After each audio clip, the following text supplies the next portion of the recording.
Ayan. Sige, ako naman po. Mula po doon sa napanood natin. Ito, pakinggan po natin yan. Yes. Ang totoong karanasan, patotoo ng ating Sister Janet. Opo, no? Nakita po natin dito si Sis Janet ay gumagampanan ng kanyang tungkulin. Tungkulin sa ating Diyos. Opo, no? Sa kabila ng kanyang pagganap, meron nag-offer sa kanya ng trabaho. Maganda yung trabaho at ginrab niya yun. Alam naman niya na mawawala na siya sa focus sa kanyang tungkulin sa Diyos. Ako, dahil doon sa pagkamuwi siya, gabi na siya makauwi, pagod na po siya, kaya nawala na po siya. At naramdaman niya yung kahinaan ng kanyang spiritual. Kasi nga po, hinangad niya yung kayamanan ng mundo. Ako, hindi niya hinangad yung kalooban ng Diyos. Kaya dito, dahil nga po doon sa pagtatrabaho niya, nakita po natin dito, yung pagliligtas pa rin ng Diyos sa kanya, di ba? Na mula doon sa pinagtatrabahuan niyang mall, lumabas sila para mag-CR. Pabalik na sila, doon po nagkaroon ng pagyani, ng lindol. Opo, no? At yun sa kanya, ang kalooban ng Diyos ay pagliligtas sa kanya. Kaya mula po doon sa kanyang karanasan na yon, naisip niya ito yung pagliligtas ng Diyos. Kaya bumalik uli siya sa pagtupad ng kanyang tungkulin. Na naging masipag siya, naging aktibo siya sa pagtupad ng tungkulin. Kasi po, balikan lang po natin ang habilin ng ating Panginoon sa kanyang mga apostol, ipalaganap niyo ang aking mga salita. Di ba? Yung isang apostol ang bigtina, kaya yung 11 apostol, hindi lang sa Israel nagpalaganap ng salita ng Diyos, hanggang sa ibang mga bansa lumabas pa sila. Kaya po dito makikita natin, hindi lang po yung sinabi ng ating Panginoon na ipalaganap po yung kanyang mga salita, hindi lang doon sa 11 apostol, sa lahat ng kanyang nilalang. Mahintil man yan. Ano yung hintil? Yung hindi naniniwala sa pag-iral ng ating Panginoon, hindi naniniwalang may Diyos, may tagapagligtas, Diyos pa rin sila ng ating Panginoon. Kaya siya, lahat ng nilalang, Diyos siya ng lahat, hindi lang taga-Israelita. Kaya bilang tayo'y nilalang, nilikha ng Diyos, obligasyon po natin na ipalaganap yung kanyang mga salita, hindi lang yung kanyang mga apostol, kundi pinapatungkulan niya ito sa lahat ng kanyang mga nilikha. Kaya naging malinaw ko kay Sis Janet na yung kanyang tungkulin ay gampanan niya. Ginampanan niya yung kanyang mga tungkulin. Ngunit, naghahangad lang siya ng kaligtasan, ng corona. Di ba? Pinapaunawa doon. Di ba? Yung kanyang pagtupad sa kanyang tungkulin para maligtas lang sa mga sakuna. Kasi niligtas nga siya sa sakuna eh. Kaya siya nagbalik loob sa Diyos eh. Kaya bumalik siya sa kanyang tungkulin eh. Diba? Kaya dito makikita po natin na yung binasa natin mga salita ng ating makapangyarihan Diyos, tumutukoy sa kanya kahit tinamaan siya. Di ba po si Pablo, hindi si Brother Pablo, si Pablo Apostol, napakarami niyang nahikayat, napakarami niya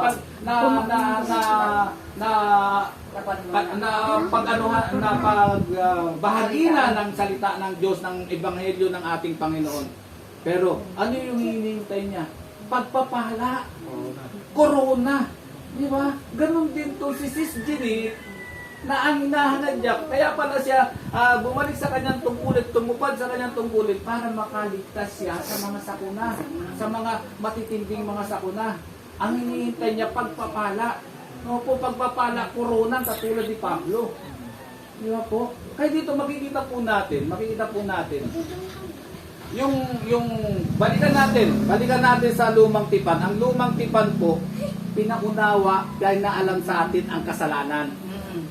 Para hindi maubos ang sangkatauhan dahil nananatili pa rin paggawa ng kasalanan. Kasi hindi nila alam na kasalanan na pala yung pagpatay, pangungulunya at kung anong mga kautusan na, kaya nagbigay na kautusan ng ating Diyos. Ng 10 utusan Diyos. Kaya doon sa lumang tipan, ipinaunawa lang sa atin yung kasalanan. Wala pang paglilinis doon, wala pang paghahatol doon, wala pang naging banal doon. Patuloy pa rin gumagawa ng kasalanan ng tao.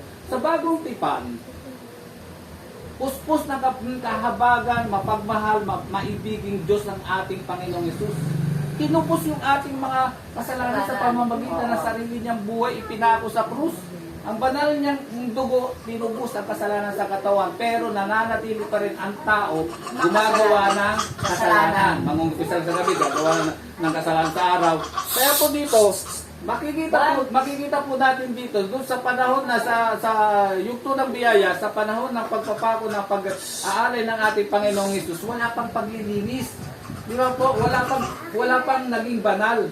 Kaya muli siya babalik. Itong na nga po yung ikatlo. Ito yung sa kanya second coming. Ito na po dito na yung gawa niyang pag-ahatol ng kanyang mga bagong banal na salita para po tayo linisin. Kailangan natin malinis para tayo makapasok sa karena ng langit. Di ba? Sinabi sa Levitico 11:45, kayo'y magpakabanal dahil ako'y banal. Di ba? Katotohanan katulad sa nabi sa Mateo na ang sino man gumagawa ng kasalanan ay alipin ng kasalanan. Ang alipin di mananahan sa karena ng langit, ang anak mananahan magpakailanman. O kaya malinaw po dito, dito pa lang tayo magkakaroon ng paglilinis. Di ba mula sa mga salita ng Diyos na binanggit doon sa pinanood po natin, di ba? Nakita natin doon na antig itong si Sis Jenny. Di ba naantig itong si Sis Jenny? Doon sa sinabi na yung hinahangad lang ni Pablo ay pagpapala. Di ba? Ang hinahangad lang ni Pablo ay katanyagan corona. Opo, no, sa pagtupad yan ng kanyang tungkulin sa Diyos. Naantig itong si Sis Janet na ganun-ganun ang nangyayari sa kanya. Hinahangad niya lang maligtas sa mga sakuna. Di ba? Puro pagpapala. Di ba po? Yun yung pagpapatotoo ni Sis Janet na naliwanagan siya. Di ba? Naliwanagan siya doon sa mga salita ng Diyos. Di ba, nakikita po natin dito, napaka-makapangyarihan talaga, powerful po talaga yung mga salita ng Diyos. Di ba? Nalaman niya na ganun pala yung kanyang saloobin sa pagtupad niya ng tungkulin.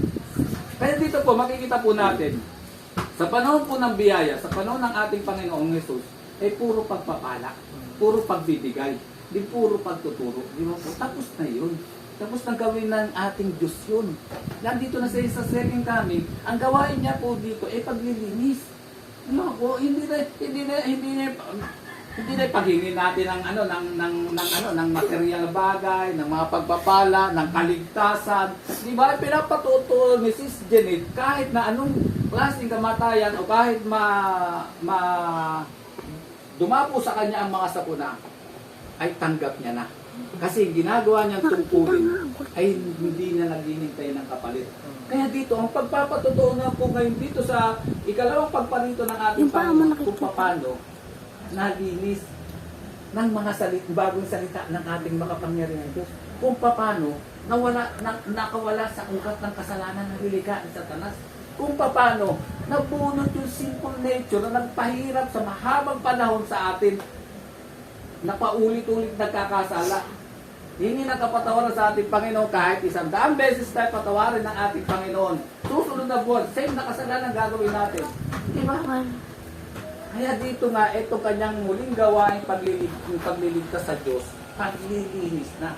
Dahil ang hangarin, ibalik tayo sa dating wangis na may kabanalan. Kasi hindi naman ito yung wangis talaga ng tao eh. Nilikha ng Diyos ang tao na may kabanalan. Sa ibatadan, may kabanalan. Kaya hindi ka ng Diyos na kawangis niya. Ibig sabihin, wangis, hindi yung appearance natin. Wangis, katulad din yung banal. Kaya yung layunin niya sa kanya, second coming, nilinisin tayo ng kanya mga salita para ibalik tayo sa dating wangis natin, may kabanalan. O, di ba po yung pagpapatotoo ni Sis Janet? Inanggap niya, malinaw na sa kanya, na mula sa mga salita ng ating makapangyarihan Diyos, na anuman ang mangyari sa kanya, kamatayan o pagkuha sa kanya, sa kunaman niya, okay sa kanya, tanggap niya. Sa pagsasaayos ng Diyos kung ano yung ninanais ng Diyos. Dahil yung kanyang pagtupad sa tungkulin ay wala nang hinihinging kapalit.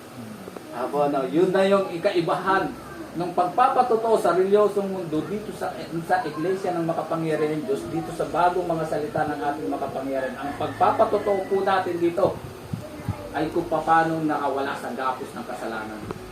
kung paano nakawala. Nakatulad sinabi ni Sisa Andresa, di ba, nung mga nakaraan, mula sa mga salitang to, nabunot yung matagal nang nakatusok na tinik sa kanyang puso. Nakawala na siya sa galit. O, di ba, yung matagal niya ng galit sa puso niya, nabunot yung tinik. Yun yung mga pagpapatotoo natin dito sa Iglesia ng Makapangyarihan Diyos, kung paano tayo nililinis, paano tayo nakakawala sa gapos ng kasalanan. Ang galing ng pinanood natin, ang galing ng mensahe sa bawat isa po sa atin. Yung ating pagtupad, yung ating pananampalataya sa ating Diyos ay walang hinihinging kapalit na katulad ni Pablo.